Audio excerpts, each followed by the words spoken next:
throughout the nation and around the globe. From his heart to yours, it's Dear James Live, bringing you intuitive insight, answers, and advice to your life questions. Hello, beautiful soul family, and welcome to Weekly Wisdom and Insights, your home for spiritually guided transformation and empowerment. I am your host, Dearjames, and together with the unseen, Spirit, Source, and Symphony, we look at the current energies, the intuitive wisdom and insights, and we go as guided. And beautiful, beautiful, beautiful astrological energies here, mid-October 2025, and it's all about Pluto, Pluto, Pluto. And of course, Venus enters Libra.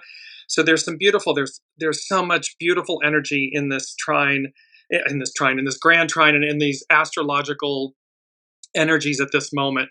And so let's jump into that really quickly first. And welcome Kiki, welcome Heather, welcome Alicia. We're working with this Pluto direct that stationed direct on the 13th, which was Monday of October. And when you look at the center of the astrological wheel and the aspects, the astrological aspects, you can see there's this beautiful grand air trine that's between Uranus and, Pluto and Venus. And then we have this mystic rectangle, we have the envelope, we have the kite, we have these oppositions. I mean, there's so much beautiful energy in here. And what immediately came to me when I looked at this chart was this aspect of both divine union, but a star is born. And when you look at it, you can make out this beautiful five-pointed star that looks as though it's coming through this upright rectangle, like it's coming through the door. And that there's a star is born, and that we're all stepping into our greatest light, our greatest octave of ourselves. And that, of course, with the matriarchal Aquarian era, we the people era energies and time that we're moving into, it is about our divine union, as above, so below, and soul source connection, and how we harness our greatest nature, our greatest octave, and we offer that to the world. And then in reciprocity, we receive back what we're putting out. It's a complete inverse. We've talked about this a lot. It's a complete inverse of where we've been, the patriarchal, divine masculine era, Piscean era, where it's more been about I, the me, the I, and how then in that, in reciprocity, we receive. This is an inverse. And so, in Pluto, as we get to, Pluto leads the way. Pluto is in Aquarius. It is stationing direct. And it's the first time it's moved into Aquarius, and then it's retrograded in Aquarius. And now it will go forward in Aquarius. So it's really in its new sign, and it's gone forward, regressed, and is now going forward again. So there's big energies that are playing with this, attached to this. Let's look at also our main energies, the numbers. It's October, so it's a 10-month, it's treading this cautious advance. The divine union, 15 and 16. So we're going to work with hexagram 15, which is about authenticity, humility, and how that brings about balance. And then 16, which is enthusiasm and excite, and how when we marry those two, they really are limitless in the positivity of what we can accomplish, what we experience. It's a 9-year, which means we're completing. See, there's big completions here for 2025. It's a 9-year. 2026 is a 10-year, new beginnings. And so we have this small restraint, surrender, and then it culminates in a 7, which is army, correct discipline. Army is also known as legions, meaning we have everything we need. At every given moment, we have everything we need. It's simply to recognize that, to connect with that. Now, again, based on the chart that we just saw, the Pluto stationing direct, we have this divine union, a star is born. We also have the mythical phoenix medicine. And then this also came with our astrological influences. It was also speaking to unexpected announcements. And we touched in, so this can be news, travel, fortune, opportunity. So these unexpected announcements that come out of nowhere, and how the Aries full supermoon that just occurred on the 6th of October, and then of course a week later, Pluto stations direct at 1 degree Aquarius, and it's 1 degree 22 arc minutes. So here's 1, creative force. Here's 22, the most powerful master number, and it's in Aquarius, stationing direct. And so expect unexpected announcements, news, travel, fortune, opportunity. There's so much here tied into these energies. And it's because, again, as we spoke about last week, that Eight of Swords, well, we're going to be combining later on in the show, the Eight of Wands with the Ace of Swords. And I'll explain how those come together. But let's jump into divine union. It is our main theme, and we have this beautiful divine union. A star is born, Phoenix medicine. And we're going to take these one at a time and go through them. And so divine union is a spiritual concept describing a profound, sacred connection between two souls or between an individual and the divine. So this doesn't have to be external, that soulmates and so forth. This divine union can be about how we are one with Source, God, Allah, Buddha, the all that is, that it's that divine union as well. It goes beyond a conventional relationship to represent a deep soul level bond with a higher purpose, such as spiritual growth, a shared mission, or a harmonious blend of masculine and feminine energies. That all speaks to Aquarian, divine feminine, matriarchal, we the people energy era. The concept is found in various traditions and is often characterized by intense transformation, mutual growth, and a sense of sacred purpose. And I just want to bring up this beautiful image of divine union, and it's by Danielle Caners at artisticherbalist.com. And she has beautiful images that are very futuristic and so forth that you can go and purchase on her website. Yoga mats, all kinds of different things, actual artwork. But you see in this image the beauty of the divine masculine and the feminine merging, coming together as one, this yin and yang aspect of ourselves. And again, so it's to remember, it doesn't have to be an external divine union. It can and most likely will be first and foremost a divine union of soul and self, ego, mind, personality, human, soul source connection coming together in this beautiful harmony and balance. Key aspects of divine union: spiritual purpose. The unions are often believed to have a higher purpose, such as aiding the spiritual awakening of both individuals and contributing to the collective good. So this is when it's between people. It's a union of energies. A common interpretation is the synthesis of complementary energies, such as the masculine and the feminine. This is the Shiva and the Shakti, or the yin and the yang, to create a balanced and more powerful third state of being, this Ahura Mazda, that rotary engine that we've talked about, where the heart and the soul, the ego, mind, personality, the soul source connection, it's all unified, operating as one in this beautiful, like rotary, triangular fashion, this third state of being. Deep connection. A divine union is experienced at a soul deep level, often involving telepathic communication and a feeling of, quote, home with one's partner. So again, this can be with another, externally with another. It can also be in that sense of home with your soul source connection, your soul, and this union of coming together and finally feeling whole and at home. Intense transformation. The path to divine union can involve significant challenges and confronting aspects of the self, leading to self-awareness, healing, and growth. So again, we can have challenges that causes us to stop and reflect, or we can be challenging or triggering someone else, an external relationship, so that we all rise, because this is about mutual growth and how we collectively play our roles and then come together and rise. And lastly, beyond romance, while it can include romantic love, the ultimate goal is a sacred eternal bond that is often described as, quote, holy, or a holy union, or a graduation for a larger mission. because we've talked about how we're going up an octave. We're going back to where we began, but an octave higher. And so this is 9 completions. It is a graduation, a culmination, and all the outer heavy hitter planets, all 5 of them, changing signs within a 14, 16-month window. That hasn't happened in a long, long, long, long time, that they have all clicked into place into their new signs, which by early spring of 2026, all of them will be officially in their new signs, all, never to return again. Maybe Saturn might in our lifetimes, but, because the trajectory around the sun of each planet is quite long. So we have divine union.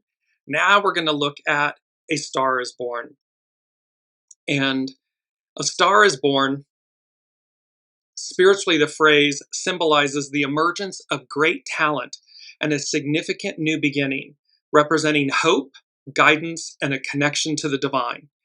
So again, these energies, where we're shifting to, and we can see, with as we've said, Rome burning, the world burning, it's on fire, so to speak, using that, in an example. It's this aspect of the fact that it's calling us. So all of this shadow work that's happening is really imploring us to look at ourselves. And it's really reaching down within to say, is this the world we want? Is this the one we wish to participate in? Is this the one we wish to leave behind? And so when the height of the shadow is on display, so too is the opportunity of the light.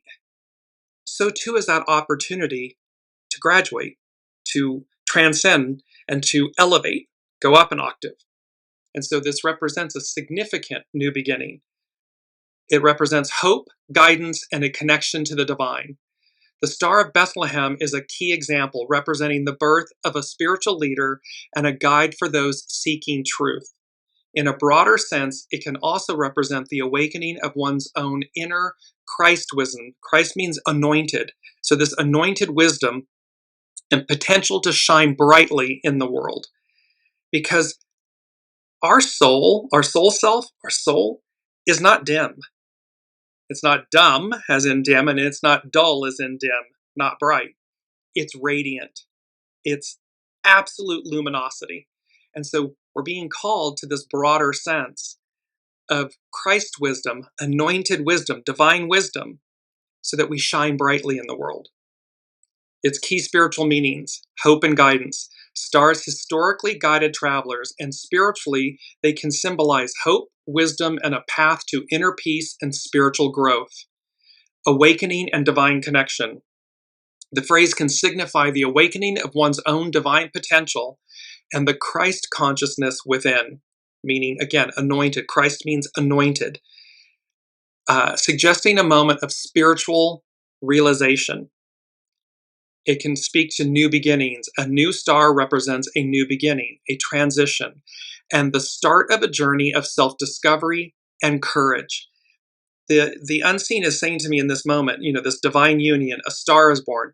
And we speak about the known star, the Star of Bethlehem, that appeared out of nowhere, and the 3 wise men followed to the manger where Master Jesus was born. They're again saying, just because this hasn't happened, air quotes, since or again, doesn't mean it won't. And so it's for us to be aware of a star is born. You can be the star that is born, that radiates, that comes up and out and radiates your light where you've hidden it under a bushel basket all this time. And it's the real you, the authentic you, that comes up and out, that's awakened and that shines. And imagine that ripple effect around the globe, 8.4 billion souls. The Star of Bethlehem, a prominent example, which is seen as a divine sign of a new leader and a guide to spiritual truth. And lastly, shining your light on a personal level, the phrase can be interpreted as a calling to shine your light, which is what I was just speaking about, and fulfill your purpose, rather than remaining hidden or obscure. So there is a deep calling from the unseen, this awakening, this elevation, this graduation, to shine our innate individual soul's light. Not our ego, mind, personality, but our soul. And how that light ripples, radiates, and it's an octave well beyond where we've been. And so all of this is coming together with Phoenix medicine. And Phoenix medicine, the mythical Phoenix, and we've had that in a few of the past shows recently. So the mythical Phoenix symbolizes spiritual medicine through rebirth, renewal, and purification. It represents the power to rise from the ashes of past hurts, failures, or difficult cycles by letting go and transforming into a new, stronger version of oneself. Its spiritual medicine can be cultivated through practices that embrace change, foster inner strength, and promote healing and hope for the future. We've talked about emptying our vessel, about purifying, about making space and room for the new, about 23, splitting apart. 18 is remedy, repair what's spoiled. This letting go of the past to make space for the new. And this is Phoenix medicine. So rebirth and renewal, the most prominent aspect of the Phoenix is its cyclical death and rebirth from its own ashes. This is a powerful metaphor for personal transformation, signifying that endings are simply beginnings for something new. Contained within the ending is the beginning, and vice versa. And so this is, and as we've spoken about astrology, it's cyclical, it's not identical. So this is all of this as above, so below, astrological energy and the shifting of the planets into their new signs. It demarks an ending and certainly a new beginning that's at an octave that we've not experienced before. And so as the new begins, the old collapses. We have to make room. It's literally number 2 from the unseen. Necessary evils. Decline of the empire to be rebuilt again from the ashes. Necessary evils means something undesirable but must be accepted. So it's challenging. It's hard to bear witness to these things, but it's a necessary evil, something undesirable but must be accepted. The definition of from the ashes means be renewed after destruction. So again, in order to dismantle, deconstruct the past, the Piscean patriarchal era, the divine masculine era, we are experiencing the height of its goo, its corruption, so that it will collapse under its own weight, while simultaneously the new, that divine feminine, Aquarian, matriarchal era energies, this connecting to the soul, occurs. We don't throw the baby out with the bathwater. We want to take the very best of the divine masculine, Piscean, patriarchal era forward into the new, in concert with, in service to the divine feminine, the Aquarian, the matriarchal, we the people era, both in their purity, both in this next octave. And how we do that within ourselves, we begin at home, we begin with ourselves. So this divine union, a star is born to recognize your innate light and let it shine. And how to do that? It's through this Phoenix medicine. It brings about purification and transformation. The fire of the Phoenix symbolizes the sacred fire within.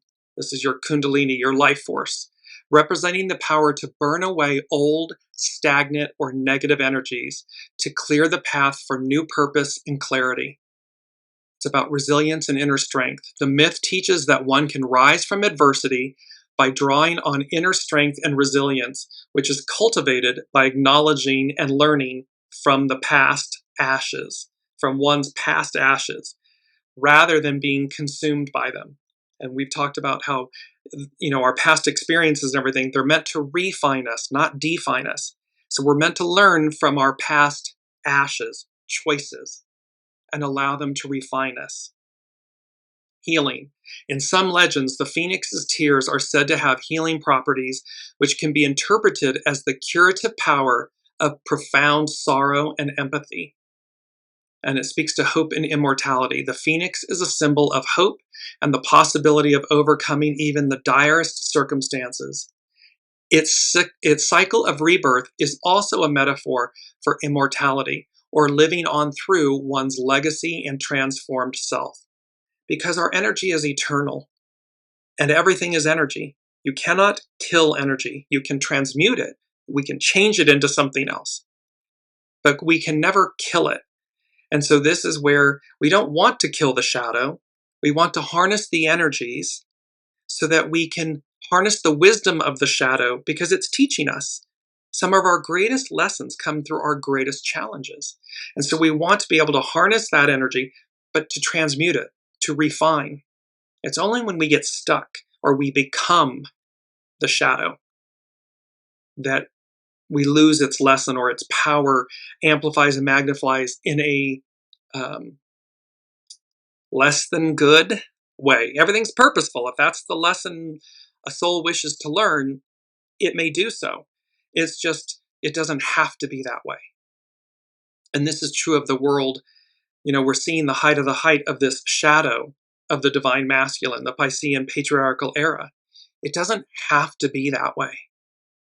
It's to what degree do we stop and pivot? Do we alter and make room, empty the vessel, make room for the new to rise up and claim what's before us?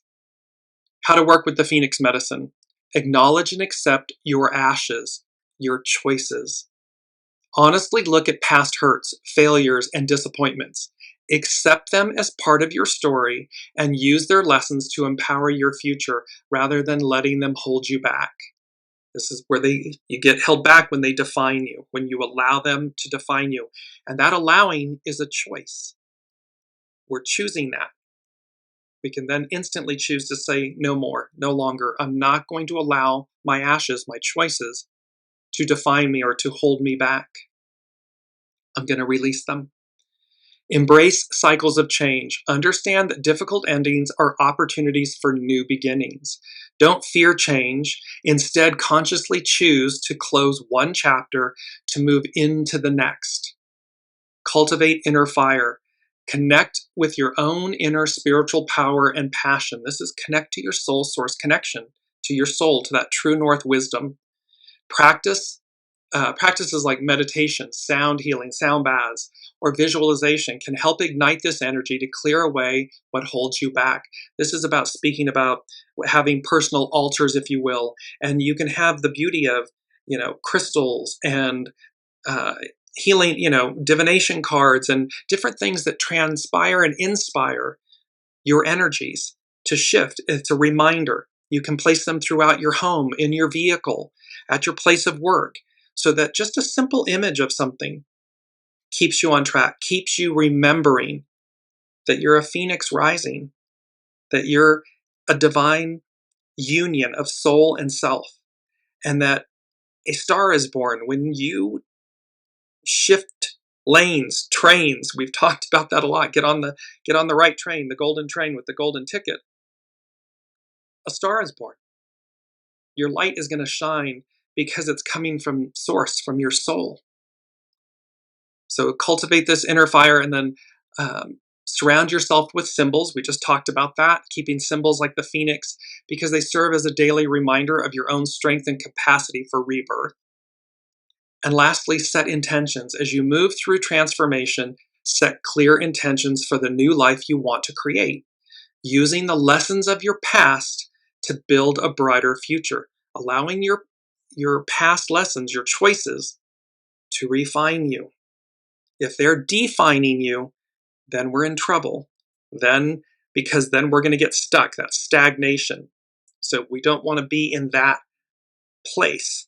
And I just want to go back quickly to here's this beautiful chart. You see the upright rectangle, the star is really coming out. There's some oppositions and squares. Those are the red lines. Those are the challenges. And yet the star is emerging, stepping through the doorway, stepping forward. And number one from the unseen, They said, making an entrance. Your time is now. The time is now. And then I heard bravo, brava, and they said positive response, reaction. So the unseen is saying that making an entrance, the time is now, your time is now. And then there's this brava, bravo, this celebratory, it's like having your own applause box. So, and they're saying that when you do that, you're going to receive positive responses, positive reactions. Will everyone be happy for us or for you? No, but that's a them thing, not a you thing. So when you step forward, when divine union, a star is born, you harness the phoenix medicine to do so. This kind of rising from the ashes, your choices, the past. And you make this timely entrance. You come up and out. Here I am.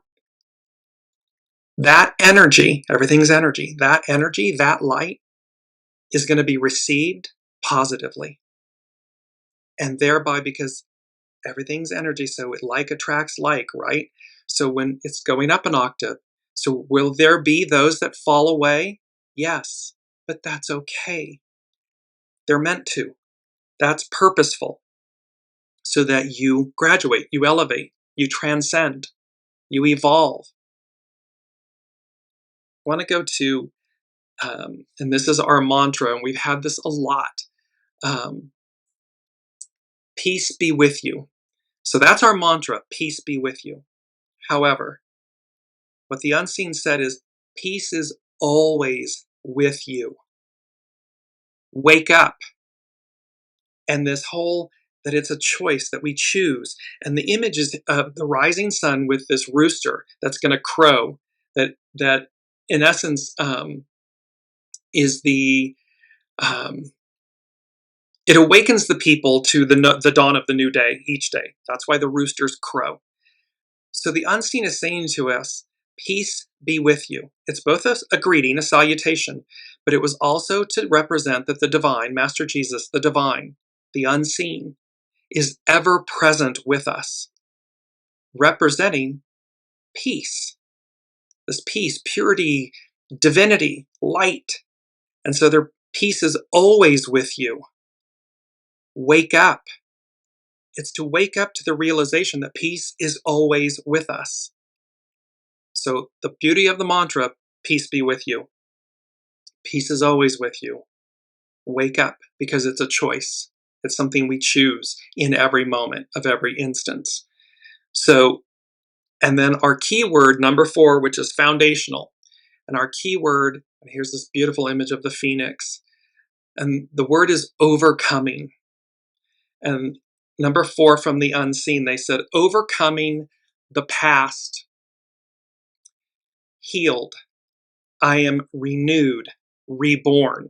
And so we have this beautiful aspect of overcoming, to conquer, win, and prevail, to succeed in dealing with a challenge, problem, or difficulty, getting the better of a struggle or conflict, to defeat or overcome an enemy. In the Bible, overcome, from the Greek word nikao, means to conquer, prevail, or gain victory, especially through faith in Master Jesus, the divine, the unseen.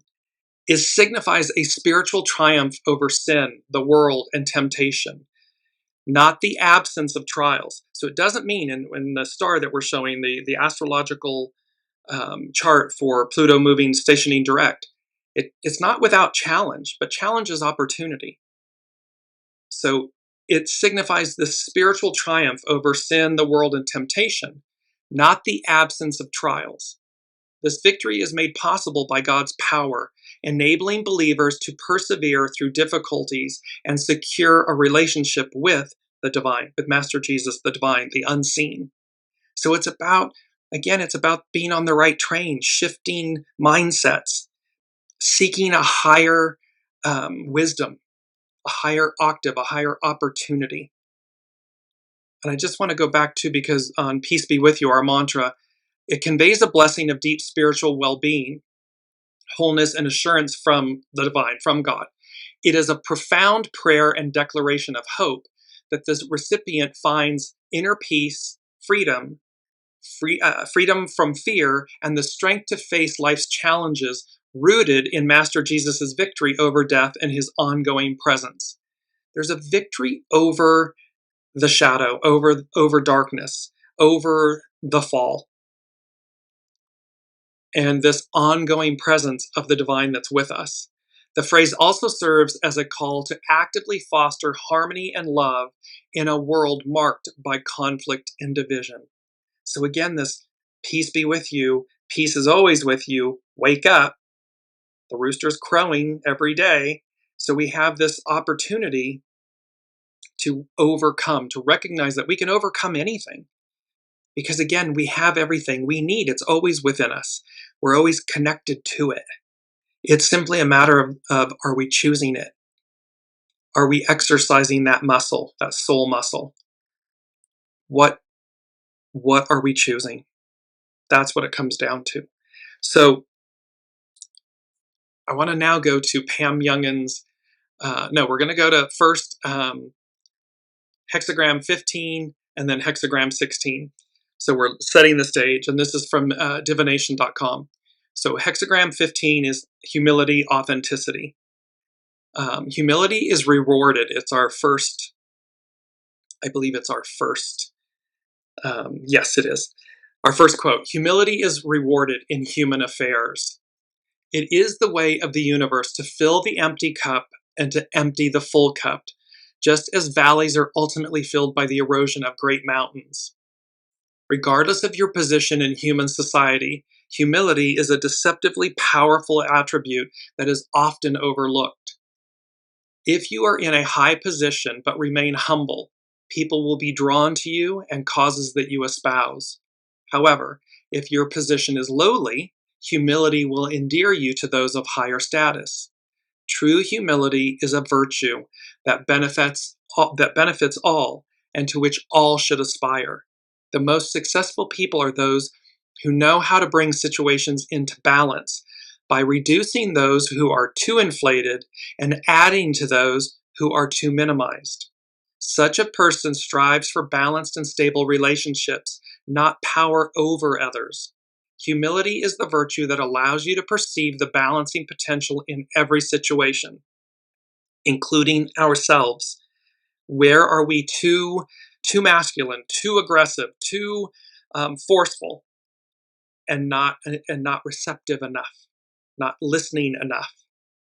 This yin yang, this beautiful balance, this divine union that comes into harmony. Humble people are not prey to the illusions that spring from self-importance. If humility is difficult for you, make a conscious effort to develop a bit of self-effacing humor. It's that old saying, fake it till you make it. Become comfortable with being humble, with humility. It doesn't mean being weak. It doesn't mean that you can't stand up for yourselves. You can. It just means that humility endures and endears. And so when you're in a high position and you're humble, people will do anything for you. They love you and adore you. They want for you. However, when you're in that high place and you're arrogant, you're exuding hubris, entitlement, it's repellent. People instantly don't like you, push back, don't want you to succeed. And the same is true when we are in a quote unquote, air quotes, lowly position, because status and stature in life is irrelevant. But when one is in that place, humility also endures and endears, because it then says to someone, this person has great character, great humility, grace. Let me place my interest or my backing, my effort in them, as opposed to somebody that, again, no matter your status, your stature in life, hubris, arrogance, entitlement is a repellent. Humility is a beautiful energy that draws people in. So we have hexagram 15, humility. with its divine counterpart, because in the I Ching, the ancient divination system, the Chinese divination system, there are 64 hexagrams. They come in pairs. So 15 and 16 would be a divine union, a pair. 16 is enthusiasm. Enthusiasm unleashes enormous creative energy.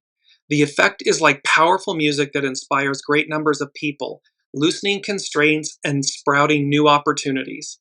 The power of enthusiasm is best symbolized by music and dance. These are things that invigorate us, that inspire us. It is guided more by the heart than the head. Good fortune can follow when an enthusiastic leader is a person of strong character, one who is able to guide this positive energy toward a favorable destination. We're all being called at this time and moving forward, matriarchal, Aquarian, we the people era energies, to be this enthusiastic leader with strong character that is able to guide positive energy toward favorable destinations and outcomes. Enthusiasm is a personal relationship or in a group generates special electricity. For instance, when the crowd at a music festival is charged up, the singer scales new heights, and life, the shared experience of the moment, becomes its own reward. And who is not in awe of thunder? Who would fail to fill his or her lungs with refreshing air in the aftermath of a cleansing rain? Arouse the passionate support of others while adjusting your ideas and plans to suit their needs. In this way, you can fill your sails with the mighty wind of popular support. So again, doesn't mean to acquiesce and become something that you're not. It means, it's read the room. It's about listening to what your soul is guiding you to do, and then how you do so in a place of great humility and grace and purity, positive, that creates positive energy and outcomes, while you're flowing and adapting with others. It doesn't mean you'll, please everyone all the time. That's not what it's about. But it is about knowing that your intention, the purity of your intention, is to operate in a pure and humble, inspiring, empowering manner. And when we do that, when you do that, it naturally attracts the same energy, that same octave, and people rise. Everybody. There's a quote, a tide lifts all boats. I'm paraphrasing, but that's the truth of it.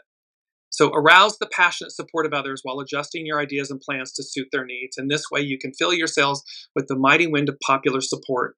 To arouse others, redouble your dedication and dare to create an environment that is free of tension. Take joy in your work. Harness the power of song and dance in your own way. Sing in the shower. Dance as if nobody's watching.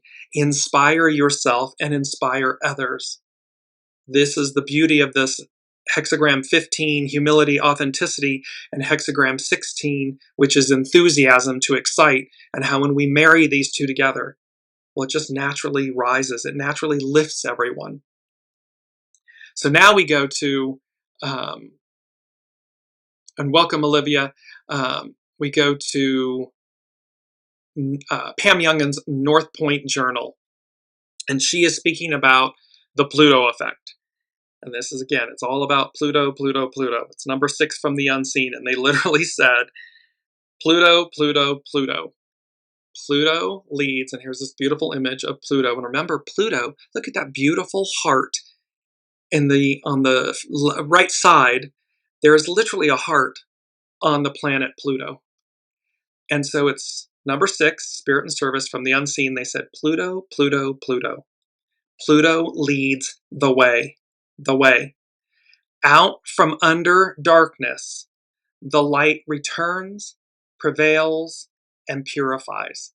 So this Pluto, now 246 years later, 47, re-entering, and it's officially, it entered, it regressed, and now it's, again, officially moving forward within its new sign, Aquarius. It hasn't been there in 246, 47 years. And it's leading the way. It's because Pluto, the god of the underworld, brings up all the goo, all the stuff that's been hidden, so that we will transmute it, transcend it, purify, repair the decay, repair what's spoiled, and rise. Rise from our own ashes, our choices. And so this is Pam Youngins at North Point Journal, The Pluto Effect. Humanity is undergoing a powerful process of detoxification.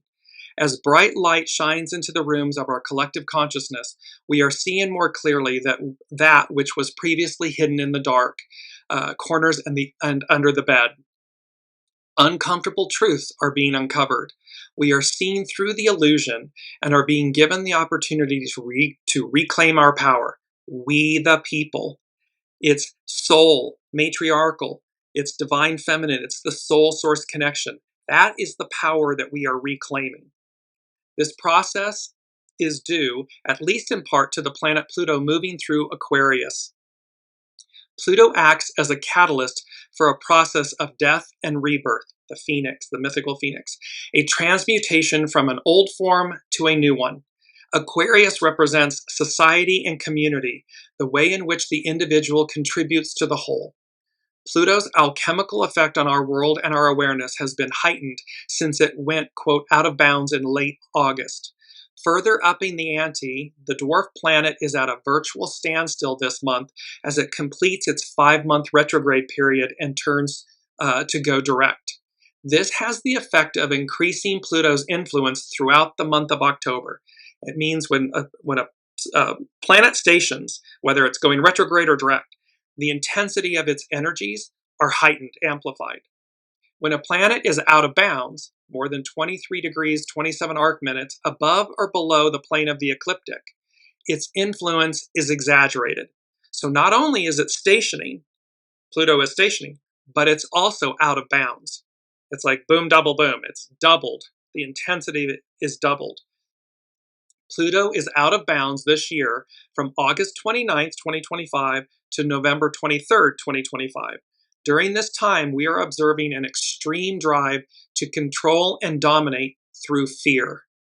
However, we are also seeing the deep corruption that has woven its way through our governments and other social systems. While this experience can be overwhelming at times, there is hope. Pluto is currently out of bounds to the south, which plays out very differently than if Pluto were out of bounds to the north.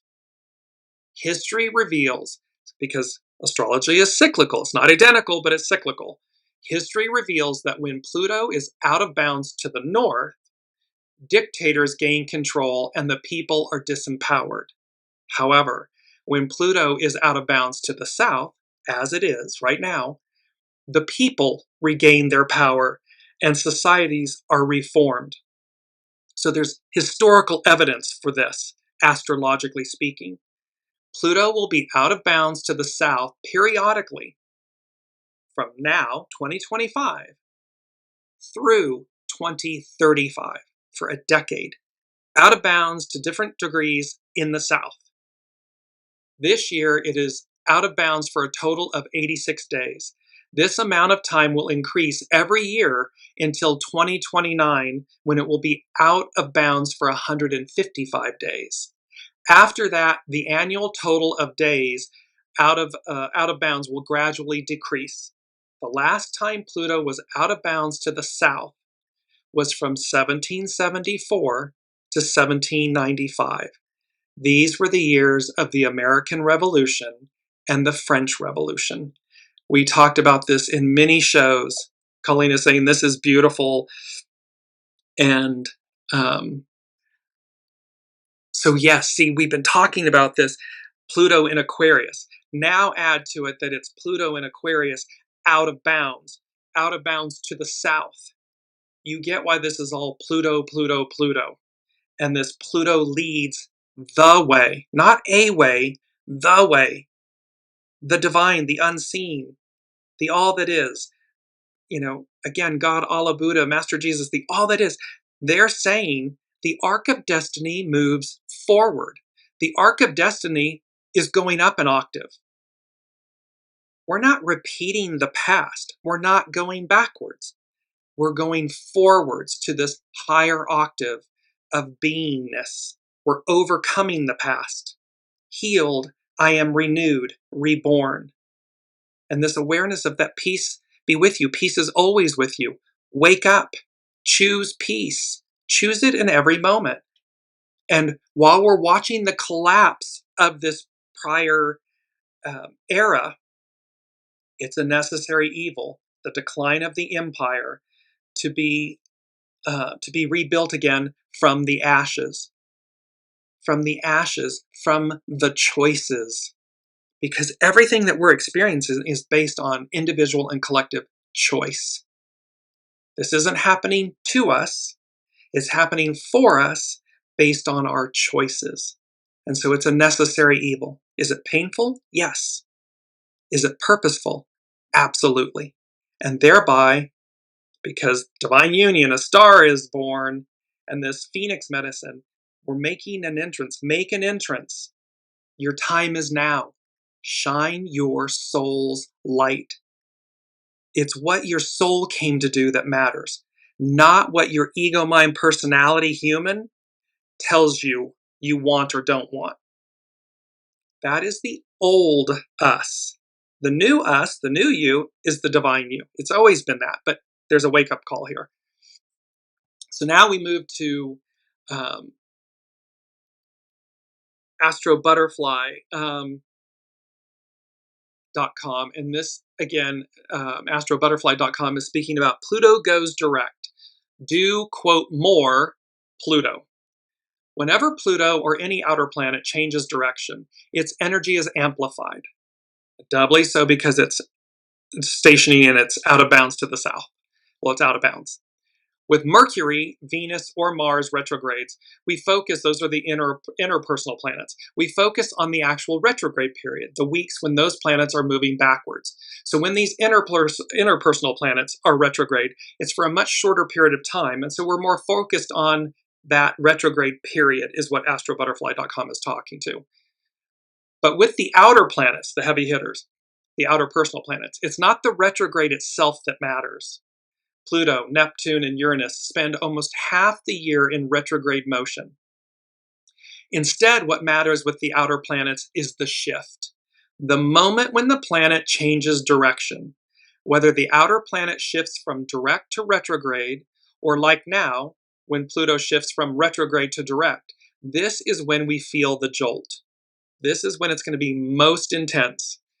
Now, it's Pluto's turn to storm the waters, and Pluto's energy is at its peak. All eyes are on Pluto. Number 6, Pluto, Pluto, Pluto. Pluto leads the way. Out from under darkness, the light returns, prevails, and purifies. Pluto doesn't always have the best reputation, to put it mildly. Most people, even those who use words like, quote, transformation, still fear or avoid Pluto. Say Pluto and you start thinking of death, loss, or endings. But it's not Pluto that brings the struggle. It's our resistance to Pluto that does that. See, it's our choices. Are we in the flow? Do we go with the flow of the energies? Are we willing to empty our vessel, let go? This is all about choice and how we individually and collectively amass these experiences based on choices, ashes, choices. So when stationary, Pluto says, I'm here. Tune into my frequency. And if we say, no thanks, just like any signal we try to ignore, it gets stronger and more insistent. This is the cosmic 2x4 from the universe, from the unseen. We get flashing yellows, we get these knowings, we get these warnings. It starts to go into the red zone. It's getting louder and louder. So when stationary Pluto says, I'm here, tune into my frequency, and if we say no thanks, just like any signal we try to ignore, it gets stronger, it gets louder, it gets more insistent. The less we tune in, the louder Pluto gets, like a siren that won't turn off, growing until it's eventually unbearable. And if you've ever been in a home where the smoke alarm's going off and it just will not stop, it's so irritating because it's demanding our attention. or it's raising the alarm that there's something that we need to face. Is there a harm? Is there an opportunity to move ourselves forward? astrobutterfly.com. So, what should we do instead? When Pluto comes, we do, capital D-O, we do Pluto. We don't run away from Pluto. We meet it. We greet it. Pluto doesn't want us to be stronger just for the sake of being powerful, but resilient for the sake of being agile. See, it wants us to be resilient and agile, to go with the flow. I love this part. The cockroach is millions of years old. Dinosaurs didn't make it. Because, as Darwin put it, the species that survives in the long run is the one that is the most adaptable to change. When we have options, when we think ahead, life is less of a threat. And when the anxiety of everyday survival recedes, we have the space and the capacity to discover our real self, real purpose, and live more authentically, aligned with our unique potential. This is about soul source connection. This is when we can hear the divine within us and we go as guided. Soul source connection.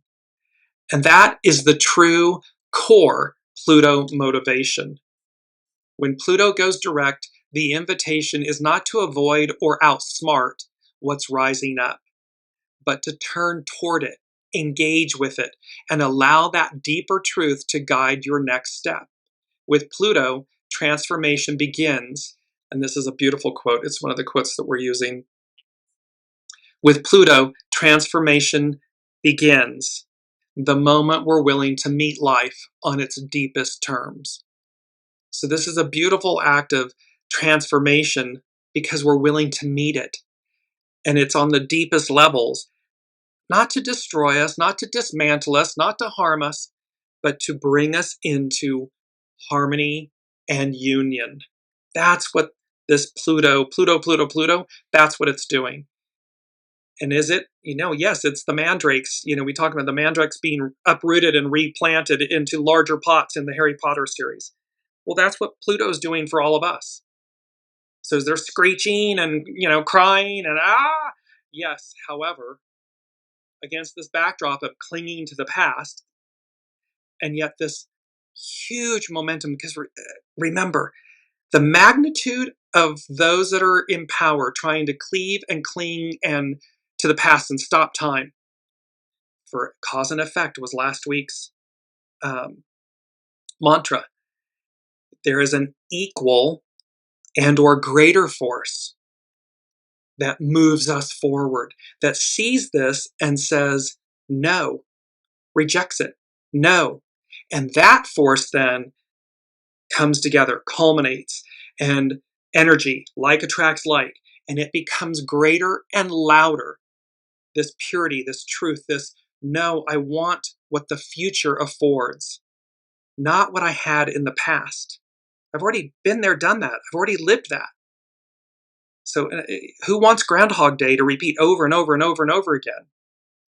That's very stale and stagnant. Moving forward into the unknown, big smile on my face, that's exciting because it is unknown. And it's to remember, it's not unknown to us, air quotes. It's not really unknown to us. Our soul knows the way. It has always known the way. It will always know the way. It's just the ego, mind, personality, human taking a deep breath and exhaling and saying, okay, let me follow you because you know the way. That's where we are.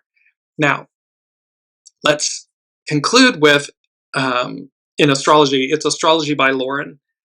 And she begins with a quote from Noam Chomsky. There are two sets of principles.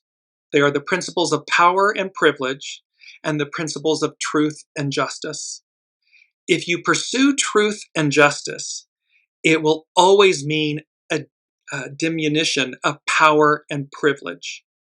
However, if you pursue power and privilege, it will always be at the expense of truth and justice.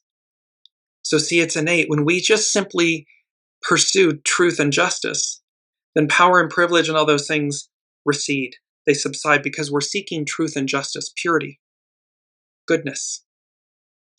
However, if we're pursuing power and privilege, they're at the expense of truth and justice. So the purity of our intentions is paramount. It's important. Astrology by Lauren, Pluto Stations Direct 2025. On Monday, October 13th, or Tuesday, depending on where you are in the world, Pluto will station, ending its 5-month retrograde phase. Although Pluto has been in Aquarius for over a year now, this is the first time that it stations direct while still in Aquarius. We spoke about this earlier. There is a certain gravitas that Pluto gains in this sign by stationing direct in the sign of universal brother and sisterhood, freedom, and equality. Aquarius is a sign of the people, and as Pluto gains its foothold here, its aim is to shore up the power, not from the top, but at the base, with the people at large. So this is about Pluto securing the foothold to create the power from the ground up, from the base up, not the top down. None of that trickle down economics and stuff. It is a profound concept and one that is likely to gain even more traction next year in 2026, when the nodes of the moon, where humanity's going and what we're releasing, move back to Aquarius and Leo.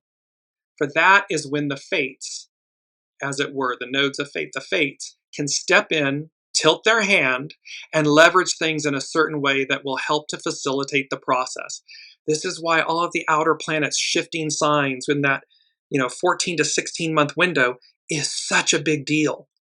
Pluto and Aquarius, first time in 246, 47 years. It's a big deal. It's all about moving humanity forward, revolutionizing humanity, our experience. So it's to facilitate this process. The south node of the moon in Leo, will be in Leo, is sometimes associated with the idea of a fall from power of those at the top, in parentheses, kings, and then restoring the power to the people with the north node in Aquarius. So we can see where this is all going, which is why people are in power, whether it's governments, institutions, businesses, they're all freaking out because they know the writing's on the wall. They know that the power is with the people. It has always been with the people. It's about waking up, overcoming the past. We wake up, peace be with you. It's always with you. Wake up. And this awareness that the times, they are a-changing. We're moving forward. And so this idea that the south node of the moon in Leo is sometimes associated with the idea of a fall from power of those at the top, kings, and then restoring the power to the people with the north node in Aquarius. But even now, there's a lot of support for this. With a trine to Aquarius, Aquarius's ruler, Uranus, a sextile to Neptune, and a trine to Venus, newly entering Libra, we see a grand trine in air, and then creating a kite with Neptune and Aries. We spoke of this at the very beginning of the show. So this is in that Pluto stationing direct astrological chart. Just going to bring it up really quickly again. So Astrology by Lauren is speaking with a trine to Aquarius's ruler, Uranus, a sextile to Neptune, and a trine to Venus that's newly entered Libra. We see a grand trine in air signs, and then creating a kite with Neptune in Aries. This is a configuration of great and powerful potential. Almost like a silent and peaceful coup, alliances are forming and being drawn together within a framework towards fulfilling shared revolutionary ideals. Trines are not aggressive and competitive. It's as if they already exist and are just needing the right sort of catalyst to get the ball rolling. So this was that lion medicine about, we don't have to roar. It's innate within us. We know what to do. It's gathering together, coming together, peaceful protest, this rising up that is that purple wave that was in a few shows back that just overtakes the past, overcomes it. On October 13th, just hours before Pluto stations, Venus enters the sign of Libra, forming the grand air trine and making all this a little more personal. Whether that's through a personal obsession a mad crush, or an irresistible longing. Venus navigates the giants at the outer fringes of our solar system and channels their power down into our daily lives and personal concerns. She's going to harness this power of this grand trine. There's Uranus, Pluto. She's going to harness these powers.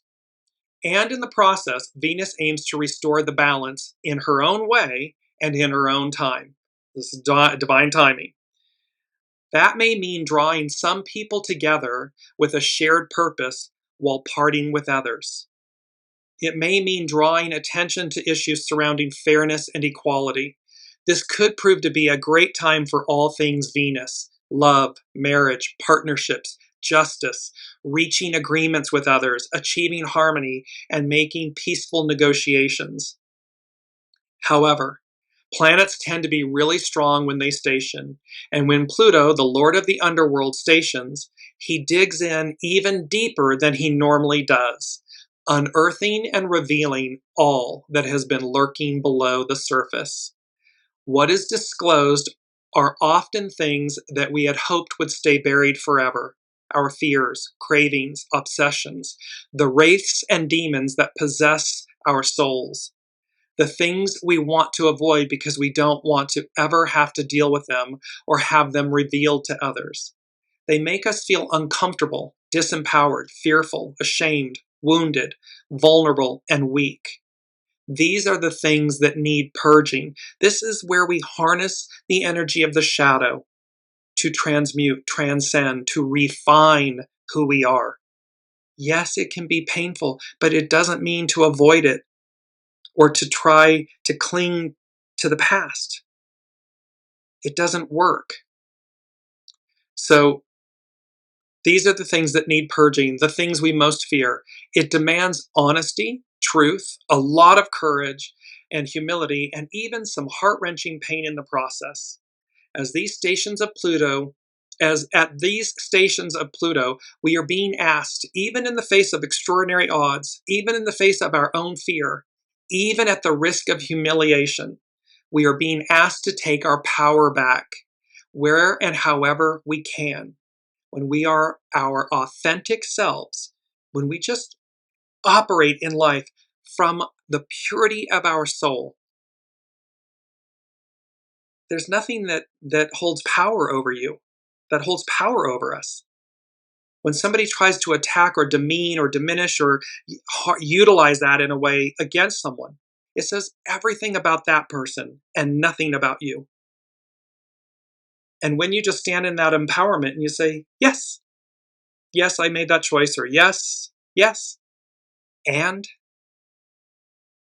you get a next, bye, because it holds no power. This is what Astrology by Lauren is speaking to, that we're asking to take our power back where and however we can. No more avoiding the elephant in the room. No more placating or ignoring meanness, injustice, and cruelty. It is time to confront that which is undermining our well-being as a society, our confidence and our agency and effectiveness in the world. And what is holding us back are our own fears, our own insecurities, our own assumptions that convince us that we are incapable and unworthy of making any sort of effective change. These are our ashes, our choices. And yet, transformative change is what Pluto cycles are all about.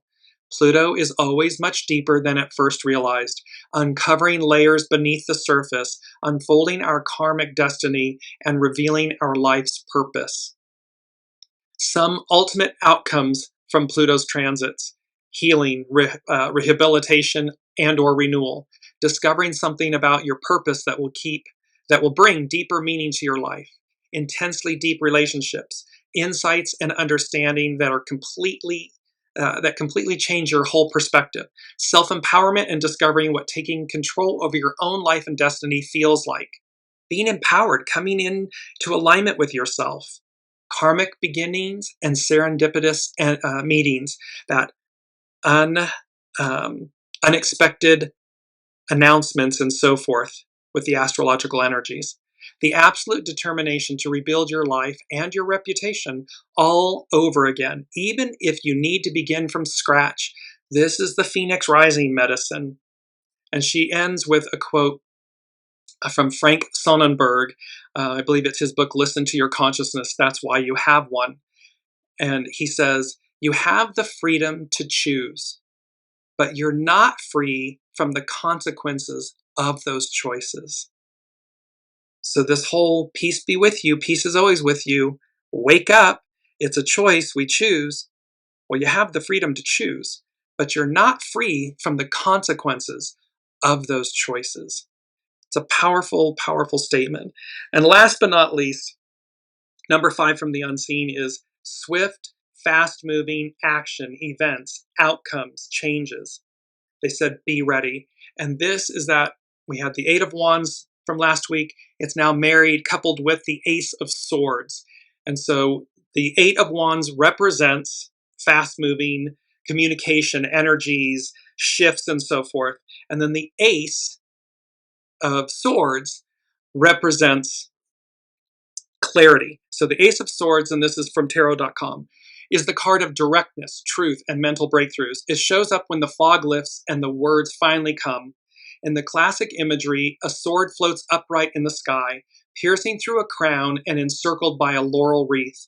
It's a symbol of triumph through truth, power earned through precision. The sky behind the sword is usually gray and stormy, but clearing. This card cuts through the confusion like a hot knife through buttered BS. Pluto, Pluto, Pluto. This card doesn't hand you answers, but it delivers a lightning bolt of awareness, a realization, a decision, a sharp word that might sting, but rings with undeniable truth. Upright, this card signals a mental awakening that could look like a conversation that changes things, a sudden insight, or the confidence to speak your mind without apology. This is the sword of discernment. It doesn't tolerate fluff or fantasy. It wants facts, integrity, and intellectual honesty. There's power in saying what needs to be said, even if it ruffles feathers. That can be speaking truth to power. That can be burying your soul and just simply being honest, humility, authenticity that creates enthusiasm. The Ace of Swords slices through the noise with one gleaming message. Clarity is coming, and it cuts deep. This is the moment when the fog lifts, the truth hits, and your mind feels like it's just had a cold shower in a good way. Whether it's a sharp insight, a bold idea, or a sudden shift in perception, this card signals a mental breakthrough. Expect aha moments, truth bombs, and bold communication. So the astrological influences that we spoke about, but truth bombs was number 2 in the 10-1 show of 2025. Incoming truth bombs. Brace yourself. Be ready. So this perception, these moments, expect aha moments, truth bombs, and bold communication. It's about intellectual honesty. The sword is in your hand now. Use it wisely. Change is in the air. What does it mean for you? And so we have all of this, and I just want to conclude with our second quote. Good fortune can follow when an enthusiastic leader is a person of strong character. Be that strong leader, that person of strong character, so that good fortune finds you and follows you no matter where you are, where you're going, and that you attract the most beautiful, beautiful, beautiful union of energies. Divine union, a star is born. Phoenix medicine, making an entrance. Your time is now. The time is now.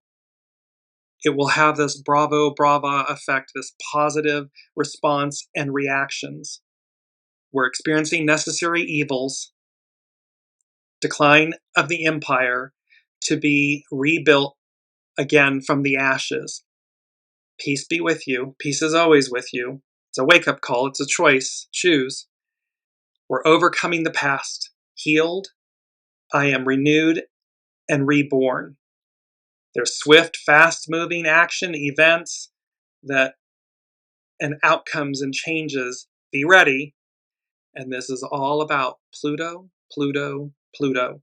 Pluto leads the way. Out from under darkness, the light returns, prevails, and purifies all. Can't wait to see what happens next. We will see you next week. And thank you again for your presence, your energy, your comments. Please like, share, subscribe, and follow. It all supports the Weekly Wisdom and Insights journey. And until tomorrow, be well and be kind, and we will see you next week. You've been listening to Dearjames Live. Gain intuitive insight, answers, and advice to your life questions, and so much more by tuning in next week and visiting Dearjames.com.